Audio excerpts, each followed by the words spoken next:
भगवान परशुराम जी किसी एक समाज या एक समुदाय के या एक बिरादरी के नहीं हैं, वो 36 बिरादरी के हैं।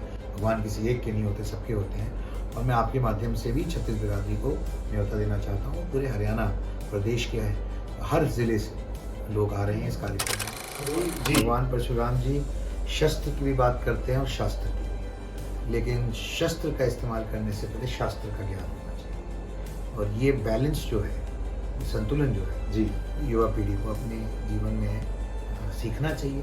और इसी उद्देश्य के साथ मैंने आज से 3 साल पहले पहला कार्यक्रम दिसंबर 2022 में किया था। भगवान परशुराम जी का जन्मोत्सव का एक महाकुंभ आयोजित किया था करनाल में। और उसके बाद वहाँ पर भी मैंने 13 डिमांड माननीय मुख्यमंत्री जी के आगे रखी थी, जिनमें से 11 उन्होंने मानने का काम किया। पिछले साल भी मैंने कार्यक्रम किया था जहाँ 400 बच्चे जो ईपीवीजी के नियुक्ति नहीं हो पाई थी विभिन्न विभागों में कई त्रुटियों की वजह से, उनको उनकी चिट्ठियाँ और नियुक्ति करवाने का काम किया। नमस्कार। हरियाणा हरि की धरा में परशुराम जन्मोत्सव को लेकर युवा राज्यसभा सांसद पूरे हरियाणा प्रदेश में घूम रहे हैं, लोगों को आमंत्रित करते हैं। आज बात कर लेते हैं राज्यसभा सांसद कार्तिकेय शर्मा जी से। बहुत बहुत स्वागत है सर आपका। धन्यवाद जी। और इस कार्यक्रम को लेकर के पूरे हरियाणा में आप प्रचार कर रहे हैं, लोगों से मिल रहे हैं। इस महान कार्य के लिए आपको कहां से प्रेरणा मिली और क्या आपके प्रेरणा का आधार रहा?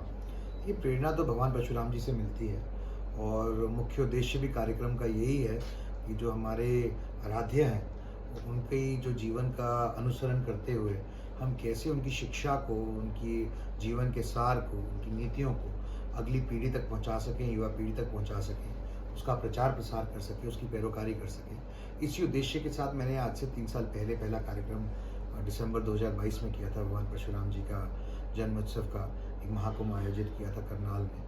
और उसके बाद वहाँ पर भी मैंने 13 डिमांड माननीय मुख्यमंत्री जी के आगे रखी थी, जिनमें से 11 उन्होंने मानने का काम किया।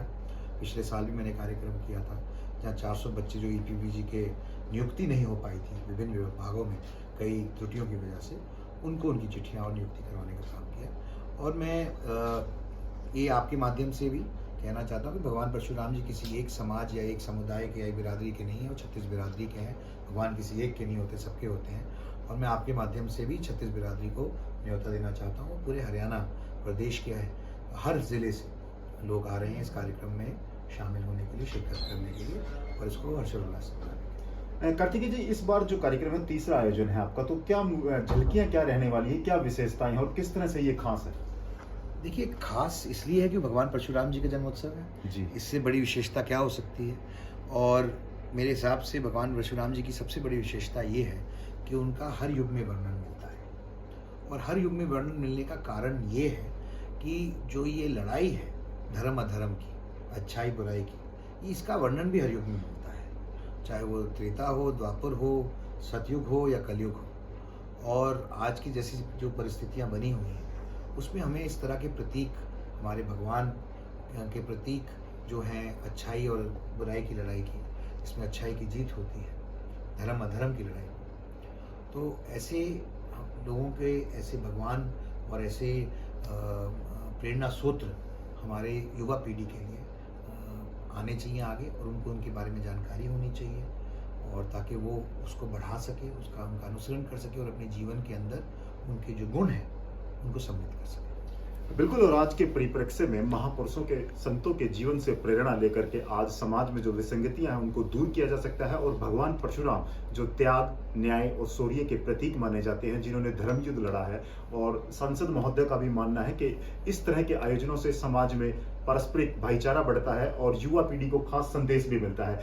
युवा सांसद है कार्तिकेय शर्मा जी, जो महापुरुषों का इस तरह से भगवान परशुराम जी शस्त्र की भी बात करते हैं और शास्त्र की भी, लेकिन शस्त्र का इस्तेमाल करने से पहले शास्त्र का ज्ञान होना चाहिए। और ये बैलेंस जो है, संतुलन जो है जी, युवा पीढ़ी को अपने जीवन में सीखना चाहिए और इसका इस्तेमाल करना चाहिए। बिल्कुल। और देखिए, इस तरह के आयोजन से, जो महापुरुषों के आयोजन है, लगातार जो आज हरियाणा प्रदेश में जो माहौल है, जिस तरह से नशा मुक्ति के लिए मुख्यमंत्री स्वयं प्रयास कर रहे हैं। अभी हाल ही में धन्ना भगत जयंती भी मनाई गई थी राज्य स्तरीय, उसको लेकर के भी काफी बड़े संदेश दिए गए हैं।